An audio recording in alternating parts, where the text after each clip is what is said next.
대학교 안산병원의 최병민이고요. 지금 대한소아과학회 사실 소아 아동들을 직접 진료하는 진료 의사입니다.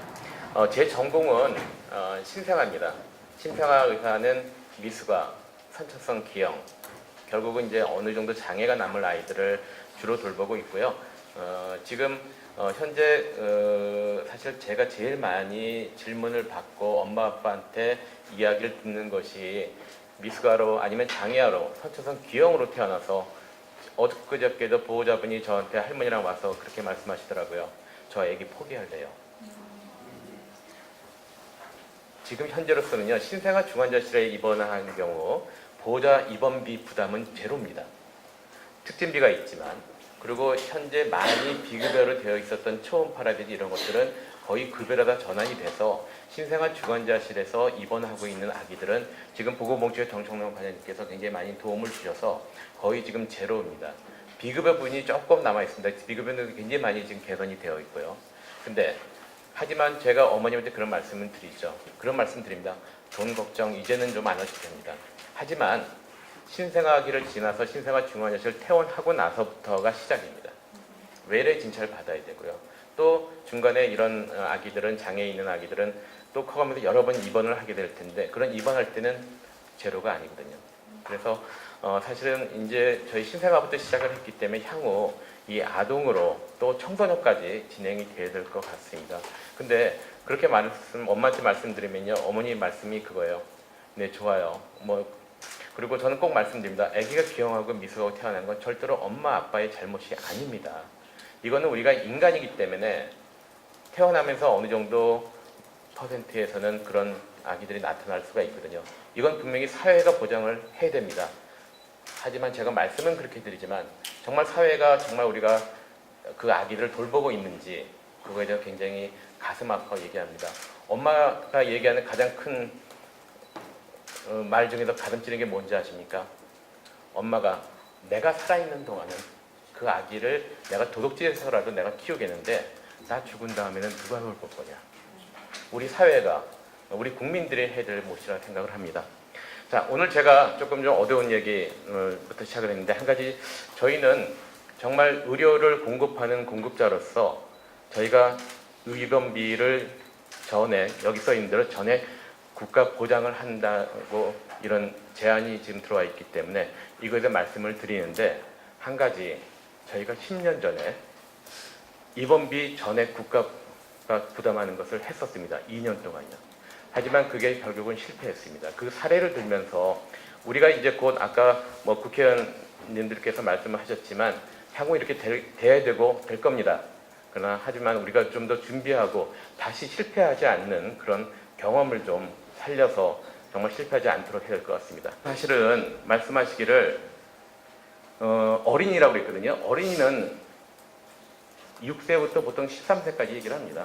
근데 사실은 아마 여기 어린이라는 표현에서 다 소아가 들어갈 겁니다. 그래서 0세부터 13세, 법안이 15세까지 되어 있지만 사실은 저는 청소년이 꼭 포함이 되어 있습니다. 이 얘기는 어른입니다. 어른이 아닌 사람들이죠. 어린이 되기 전. 청소년들이 다행히도 진료비는 많이 들지는 않습니다. 하지만 육체적인 질병보다는 어떤 정신적인, 사회적인 이런 것까지도 우리가 부담을 해줘야 되고요. 좀 더 세게 나가서 입원뿐만 아니라 외래 진료비, 아까 말씀드렸듯이 외래 진료비까지 저희가 가야 됩니다. 그리고 계속 나오시는 우리가 요양급여, 그 다음에 비급여 부분이 분명히 포함이 되어야 됩니다. 그래서 저희 소아과 학회에서는 분명하게 이런 소아 청소년 포함한 이런 보장성 강화가 정말 꼭 필요하다고 생각합니다. 하지만 저희가 지금 단계적으로 어느 정도 준비할 것이 많이 있을 거라고 생각이 됩니다. 그래서 그거에 대해서 좀 말씀을 나누고 향후 이거 안에 대해서는 보건복지부랑 저희 의료기관이랑 같이 한번 상의를 해서 잘 풀어나가도록 그렇게 노력을 하고자 합니다. 지금 이제 소아 입원 보장성 확대 요구안들을 보시면 아까 말씀하신 대로 진료비에 대한 급여와 비급여 포함하면 약 5천억 정도. 그 다음에 만약에 이제 비급여 부분이 좀 너무 과하다 생각을 하면 한 1,500 정도 이렇게 예상이 되지만 사실 이거보다 더 이상이 소요가 될 거라고 예상이 됩니다. 근데 저희가 아까 말씀드렸듯이 2006년도 1월부터요. 아동의 입원 진료비 부담 경감 목적으로 해서 6세 미만 아동에 대해서 입원 본인 부담금이 20%였거든요. 그전에요. 지금 제로로 면제로 갔었습니다. 그래서 저희가 2008년 1월 12월까지 2007년 12월까지 이게 진행이 됐어요. 근데 이게 제로이다 보니까 여러 가지 폐단이 많이 생겼습니다. 입원 환자 수가 엄청나게 증가했어요. 뭐 무료니까요. 그리고 한번 입원하게 되면 아이들이 우리 아기 다 나은 다음에 갈래요. 다른 아기 아파서 입원을 좀 해야 되는데 병실 또 중증 환자들이 입원을 해야 되는데 입원을 못했죠. 결국 그래서 진료비가 굉장히 급등을 하게 됐습니다. 그래서 이렇게 입원에 관련된 것만 하게 된다면 결국은 뭐냐면 외래 진료만 가지고 될 수 있는 환자들이 외래 진료를 하면 본인이 돈을 내야 되고 입원을 하게 되면 공짜인데 어디로 가죠? 당연히 치료가 빠르고 그럼 입원으로 가게 됩니다. 결국은 그래서 그 2007년도 11월 달에 이거에 대한 명확한 효과 분석을 했습니다. 하고 나서 이건 아닙니다. 그래서 20%에서 10%로 조절을 해서 지금 현재까지 10년이 진행이 되고 있습니다. 그러면 제가 이번에 한번 조사를 해봤습니다. 그러면 지금 현재 입원비를 정말 10%를 지금 보호자분들이 부담을 하고 있는데 10%가 어느 정도 부담이 되는지 좀 잠깐 보겠습니다. 아까 우리 부모님 말씀하셨던 듯이 중증 또 고액 진료가 필요한 보호자분들은 굉장히 부담이 많이 있습니다. 하지만 만약 전액 모든 국민들, 모든 어린이들 다 이거를 입원비를 다 무료화한다면 어떤 일이 벌어질지 한번 좀 잠깐 살펴보겠습니다. 그래서 제가 저희 병원 상급종합병원하고요. 그다음에 1차 의료병원이라 동네에 있는 소아들이 입원할 수 있는 병원들이 있습니다. 그 병원의 데이터를 잠깐 보여드리겠습니다. 이게 3개월 동안 저희 병원에 입원했었던 아기들이 퇴원하면서 진료비를 낸 것을 확인을 했고요. 거기서 아기들이 일반적으로 제일 많은 게 보호자 부담이 뭐 9만 원 정도 내고 갑니다. 아마 9만 원 정도면 병원비가 총 한 100만 원 정도 나왔을 거예요. 거기서 보호자 부담이 10%니까 9만 원 정도 내고 나갔습니다. 9만 원부터 이 맨 끝에는 거의 100만 원까지 내고 갑니다. 그래서 제가 이걸 봤더니 재미있는 게 20만 원 이상, 여기 보시면 20만 원 이상 보호자 직접 내가 내줄 돈, 환자가 내줄 돈이 그게 약 10% 되더라고요. 20만 원 미만이 90%입니다. 즉 여기 환자들은 또 하나는 이 환자들은 경증 환자, 그냥 폐렴, 장염, 우리 흔하지 않습니까? 적어도 소아들은 1년에 한두 번 정도 이렇게 앓고 지나가죠. 하지만 이 환자들이 혜택을 받는데 이 환자들은 90%가 될 거고 근데 이 환자들은 거의 딱 1년에 한 번이나 두 번 정도 그래서 많다면 20만 원 정도 하지만 이쪽 20만 원 이상인 환자들은 그렇지가 않습니다. 제가 또 보여드리면 자 그러면 하루 일당 얼마냐 보호자 부담이요 하루에 3만 원 정도입니다. 예. 내가 입원하게 되면 정부로부터 제가 지금 병원 내는 돈이 사실 많은 돈 아니죠. 평균으로 봐서는 여기서도 6만 원 이상이 돼서 여기 50만 원까지 하루에 50만 원까지 지불하는 이런 환자들도 있습니다. 아까 말씀하셨던 어머님이 되시겠죠. 자, 근데 1차 의료기관은 어떠냐? 그냥 단순한 폐렴이나 장염 때문에 입원하는 경우 그런 경우 뭐 3박 4일, 4박 5일 이렇게 입원해도 본인이 의료비, 진료비를 감액을 우리가 10%를 이제 우리가 무료로 한다면 요 5만 5천을 정부에서 담당을 하겠다는 겁니다. 사실 큰 액수 아니죠. 이걸 일당으로 하면요 약 15,000원 정도입니다. 평균이. 많아야 2만 원 미만입니다. 그렇다면 이런 경증 환자의 부담을 국가가 덜어줬을 때 이게 효과적인지 제가 오늘 제목으로 잡은 것은 효과적인 아동의 보장성 강화입니다. 이게 좀 비용 효과성을 한번 본다면요. 자, 그래서 제가 결론으로 그 자료에 보시면 지금 아까 제가 이제 입원했을 때 보호자분이 20만 원 한 번 입원할 때입니다. 그러니까 이쪽에 20만 원 이상인 이 보호자 환자들은요 1년에 서너 번, 5번, 6번 계속 입원하겠죠. 20만 원 이상이 딱 아까 10%였고요. 근데 총 비용을 보시면 약 2,300만 원, 여기는 7,200만 원. 즉 만약에 1억 원이라는 우리가 저희 재정이 있다면 1억 원이 있다면 2,500만 원 정도가 이런 아이들한테 가고요. 그거의 3배인 7,500만 원 정도가 20만 원 미만인 이쪽 아이들한테 갑니다. 즉 1억 원의 재정이 있는데 그 중에서 4분의 3이 꼭 필요할까? 고마워할까? 예, 분명한 것은 그렇습니다. 그래서 사실은 저희 학회에서 주장하는 것은 아까 말씀드린 대로 사실은 이 소아 환자들의 보장성 강화가 꼭 필요합니다. 해야 됩니다. 하지만 조금 단계적으로 강화가 필요하지 않을까 그렇게 생각이 듭니다. 한 가지 이거를 무슨 문제가 생기는지 저희 소아과 학교에서 많이 고민을 해봤습니다. 우리가 그래서 이렇게 완전히 경증이든 중증이든 모든 부담금을 전액 면제하기 위해서는 먼저 좀 선결해야 될 과제들이 있습니다. 첫 번째, 뭐 정말 충분한 보험 재정이 있어서 정말 뭐 누구나 다 그렇죠? 있으면 되겠지만 그걸 고려를 해봐야 될 것 같고요. 그 다음에 의료 자원의 효율적 이용입니다. 아까 말씀하셨던 2006년도부터 2008년도까지 저희 2년 동안요, 저희 대학병원에 있는 교수들은요 엄청나게 고생했어요. 왜냐하면 1차 병원 가나 상급종합병원 가나 다 공짜거든요. 환자들이 다 입원으로 가요. 그래서 입원시킬 수가 없고 또 입원 환자가 너무너무 많아져가지고 사실 그런 게 생깁니다. 그래서 이런 효율성과 비용 효과성 또 사실은 좀 우리가 국민의 의식이 좀 변해야 되고 우리 의료진들도 좀 의식의 변화가 있어야겠는데 불필요하게 진료를 요구하는 경우가 많이 있습니다. 사실은.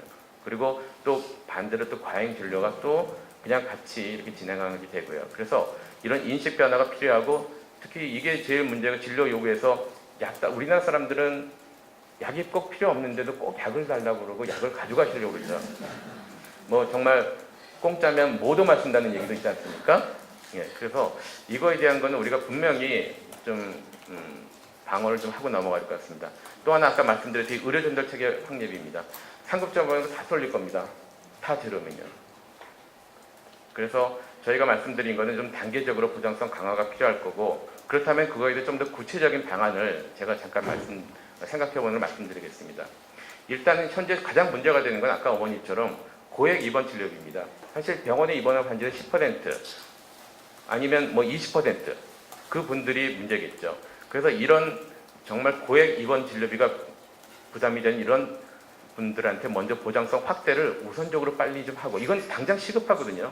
지금 2017년도 바로 해야지 그렇게 됩니다. 그래서 근데 그거는 어떤 경감 대상은 경증은 조금 우리가 고민을 해봐야겠고요. 하지만 중증, 만성질환, 지금 희귀난치성, 선천성 기형 여기서 희귀난치성과 선천성 기형은 지금 외래 진료는 10%가 되긴 됩니다. 그리고 나중에 입원하러도 10%지만 이 중증과 만성질환자는 다시 20%로 올라가게 됩니다. 그리고 경감 연령은 아까 말씀드린 대로 청소년 당연히 포함을 해야 되고요. 그 다음에 경감 비율은 이게 0으로 면제다. 좀 고민을 좀 한번 해봐야 될 것 같습니다. 그렇다면 한 5% 아까도 김민규 교수님도 말씀하셨지만 그 정도면 어떨까. 대신 요에 대한 방안은 있습니다. 5%가 많을 수도 있거든요. 그건 방안은 제가 맨 마지막에 말씀드리겠지만 또 아까 계속 말씀드린 비급여 부분입니다. 이 급여냐 비급여냐는 이거는 저희 병원에서 결정하는 게 아니고요. 보건복지부 정부에서 결정하게 됩니다. 즉 급여라는 거는 우리가 아기가 아파서 어떤 약을 하나 써야 되는데 이거를 우리 국민들이 같이 도와줄 거냐. 이 약은 그게 꼭 미용이라고 생각하시면 돼요. 미용 같은 경우 이거 꼭 도와줄 필요 없잖아. 이런 것들이 법적으로 이거는 도와줄 수 없는 부분으로 이렇게 나눠져 있습니다. 하지만 아직도 비용이 비싼 것들은 비급여로 많이 있습니다. 하지만 그래서 이 비급여 진료비 부담 완화가 굉장히 필요합니다. 근데 그 비급여 중에서 정말 문제가 의학적인 타당성이 있는 것들이 있죠. 정말 의학적으로 타당성이 있지만 재원이 없어서 우리가 비급여로 할 수밖에 없는 것들을 급여를 줘야 합니다. 어떤 것들이냐면 영상검사, 그 다음에 진단검사, 지금 현재 접종도 이제 다 아이들 대부분 넘어갔죠. 로타라는 거하고 독감 정도만 지금 아직 남아 있습니다. 이런 접종, 그 다음에 아까 말씀 재활치료, 그 다음에 상급병 진료. 사실은 아기들은 대부분 감염성 질환입니다. 감염성 질환 아기들을 4인실, 5인실에 있으면요. 장염으로 아니면 같은 감기, 폐렴이라 하더라도 폐렴 원인균이 다 다르거든요. A라는 감염 바이러스로 들어왔다가 옆에 아이가 B라는 것을 B를 받고 또 A도 주고 사실은 이 상급병 진료는 이거는 사실은 아이들은 감염성 질환이기 때문에 1인실이나 2인실 써야 되고요. 그렇기 때문에 그런 상급병 진료에 대한 거 고민을 정말 소아들은 해결을 해줘야 될 것 같습니다. 또 하나 외래 진료비. 아까 제가 말씀드렸지 2006년도부터 2008년도까지 실패한 이유 중에 입원만 했기 때문입니다. 입원을 하니까 입원을 몰리는 거죠. 외래에서 치료할 수 있는데 만약에 그때 갈 때 외래 진료비까지 다 면제가 됐으면 엄마들이 귀찮게 왜 입원을 하겠어요? 네? 조금 아기가 좀 낫는 속도가 조금 느린다 하더라도 외래 치료하겠죠. 그래서 저는 분명한 거는 입원 진료비만 면제나 아니면 완화한다고 되는 건 아니고요. 외래 진료비가 같이 가야 됩니다. 근데 외래 진료비가 면제되거나 완화가 된다면 또 조금 문제가 될 수 있겠죠. 근데 한 가지 중요한 건 현재 우리 특히 소아과 의사들의 진료 패턴이 좀 많이 바뀌고 있습니다. 이전에는 아기들 감기 걸리고 폐렴 걸리고 이런 질병에 대한 치료였지만 요새는 굉장히 많은 아이들이 건강하지 않습니까? 더 중요한 건 사실은 질병에 대한 예방이고요. 또 건강 상담, 특히 육아 상담 같은 거 이런 것들 때문에 사실은 건강한 아기들을 아프기 전에 건강하게 키우고 정상적인 성인으로 그래서 사실 이 진료비 중에서 저는 진찰료를 면제한다면 진찰료 아니 아파도 아니면 내가 궁금해서 내 질병 때문에 궁금한데 이건 진료비는 무료고 하지만 약을 받을 때 어떤 치료약을 받을 때 이거는 보호자 부담을 하게 하면 사실은 약물 오남용은 충분히 막을 수 있을 거라 생각이 듭니다. 요새는 아마 여기 많이 계시지만 아이들 키우는 데 있어서 굉장히 걱정되고 궁금한 거 많으시죠.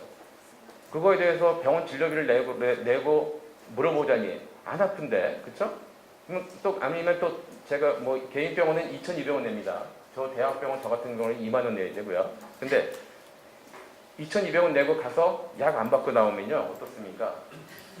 뭔가 다시 2,200원 달라고 그럴 것 같아요. 우리나라 사람들은 그런 면이 있어요. 그래서 이거를 좀 그렇게 하는 게 낫지 않을까 생각이 듭니다. 또 하나 아까 말씀드린 아까 이게 5% 외래 진료비도 뭐 어느 정도 부담을 한다면 정말 중증 환자 아까 말씀하셨던 그런 보호자분들 같은 경우는 그런 경우는 저희 현재 우리나라에는 본인 부담 상한제라는 게 있습니다.